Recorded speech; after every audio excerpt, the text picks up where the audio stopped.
Olá, prezados alunos. Meu nome é João Iago. Eu sou graduando em História pela Universidade Estadual do Piauí e hoje falaremos sobre o Egito Antigo.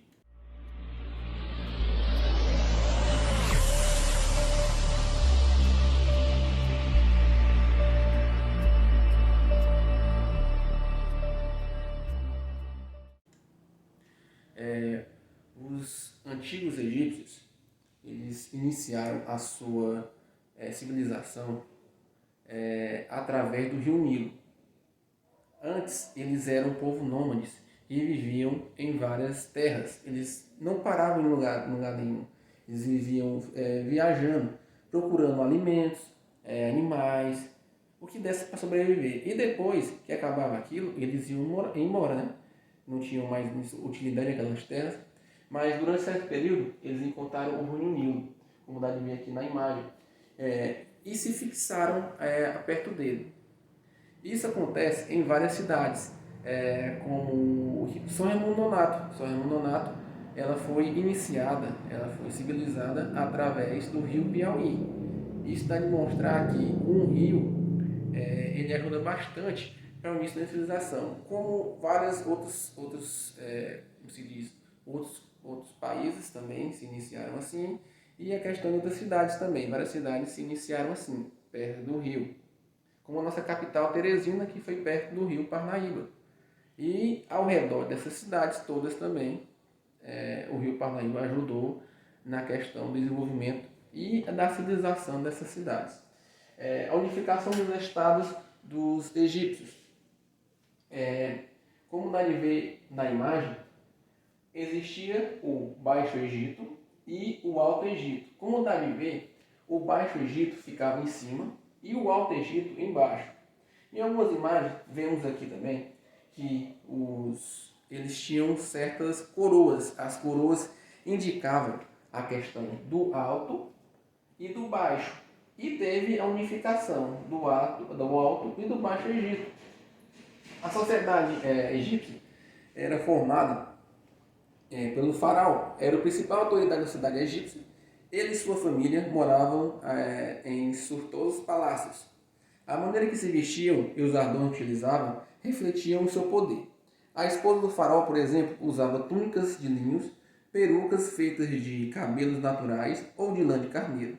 Suas maquiagens eram produzidas com uma mistura de óleos perfumados e minerais coloridos em pó. E as joias eram feitas de ouro, pedras e orimantes, como turquesas, lápides e lúteos. As sociedades egípcias, após o faraó, havia uma camada composta por pessoas que desfrutavam de vários privilégios. Dela fazia parte os sacerdotes, que eram responsáveis pelos rituais religiosos, os nobres, que eram parentes dos faraós ou descendentes dos antigos chefes nomos, e geralmente exerciam cargos administrativos importantes. Os chefes militares, que ocupavam os altos postos do exército, os funcionários do Estado, como os escribas, e auxiliavam o faraó em diferentes atividades, como a fiscalização das plantações e na cobrança de tributos. Já a camada mais próxima da sociedade, como vemos nessas imagens, eles faziam o quê? Faziam o trabalho mais bruto, que era a criação de animais, o plantio, a pesca, a questão de produzir joias, produzir obras de arte. Eles faziam isso. Os camponeses cultivavam produtos como trigo, linho, algodão e se dedicavam também à criação de animais, a caça e a pesca. Os artesãos, por sua vez, se ocupavam com a fabricação de cestos, potes, roupas, sandálias, móveis. Entre os artesãos, haviam aqueles que fabricavam objetos como elaborados, como esculturas, joias de ouro, móveis requintados e objetos de câmara decoradas. Esses artesãos especializados desfrutavam de maior prestígio social. A maior parte da população egípcia era pobre e pagava impostos, principalmente sobre a forma de serviço prestado do Estado. Essa camada era composta, por sua maioria, por camponeses e artesãos. A religião egípcia. Como observamos, a religião egípcia ela era politeísta. Ela tinha vários deuses.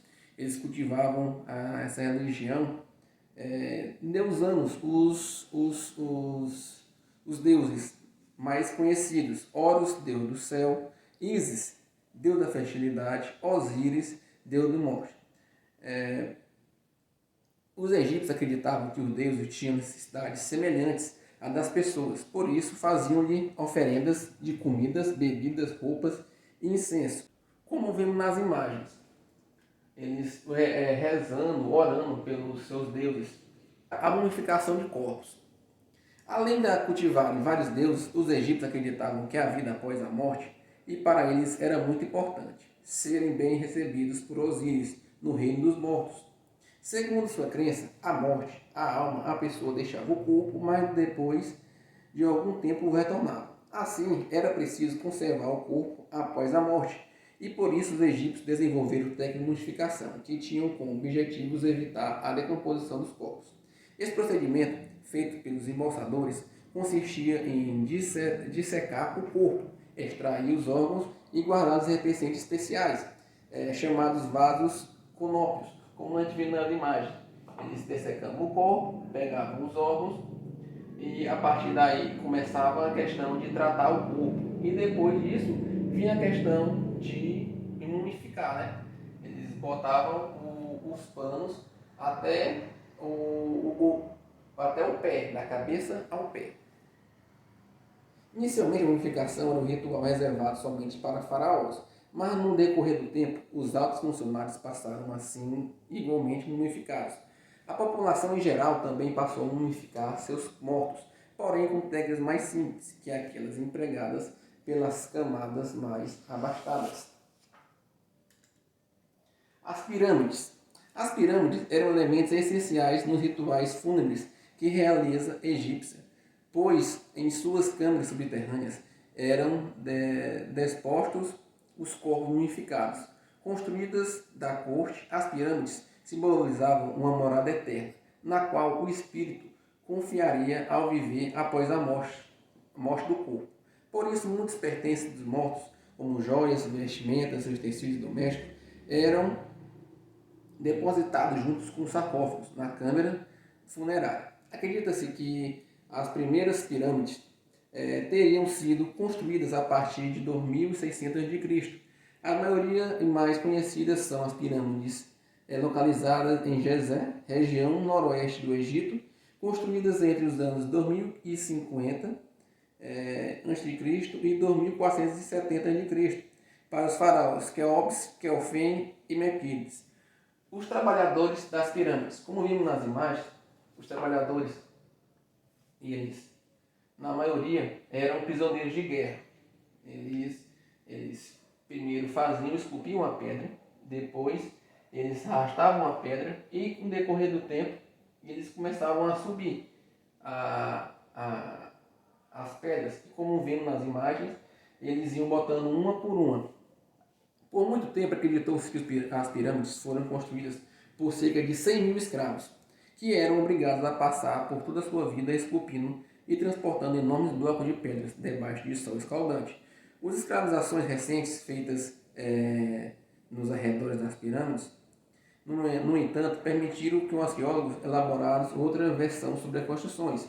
Foi descoberto um cemitério e o estudo dos ossos encontrou nos túmulos indica que os trabalhadores, além de receber uma boa alimentação, contavam com cuidados médicos. De acordo com os maiores especialistas no assunto, o egiptólogo Zeihad, escravos não receberiam esse tipo de tratamento. Ele acredita que trabalharam nas obras cerca de 20 mil a 30 mil egípcios, entre eles homens e mulheres. Alguns deles eram trabalhadores fixos contratados pelo Estado, enquanto outros eram camponeses contratados temporariamente para ajudar na execução da obra. Para esses estudos, o motivaram os egípcios se dedicaram a obras gigantescas. Era o orgulho de servir ao faraó e de construir uma morada eterna. E mais, os egípcios não estavam somente construindo um túmulo de faraó, estavam construindo na sua própria identidade, baseada em uma fonte de religiosidade e crença à vida após a morte. A vida à margem do rio Nilo. Como eu falei no início, a questão do rio Nilo foi de fundamental importância para o início da civilização egípcia. Como vemos na imagem, a margem do rio Nilo tinha a questão da produção agrícola, criação de animais, questão da pesca e era bastante importante. Ele foi fundamental durante toda a questão da vida egípcia no início, né? E até hoje também é muito importante. Agora vamos falar sobre as cheias e as vazantes. Como eu falei, no Nilo, ele tinha um período. O período dele, de fevereiro a março, ele era seco. Ele era a questão das secas. E de agosto a setembro, ele era cheio. E dá de ver que quando a água desce, a questão do solo fica fértil. E isso ajudava a questão da criação de animais, da criação das pessoas, né, ao redor do rio, e a questão da agricultura, que era de fundamental importância.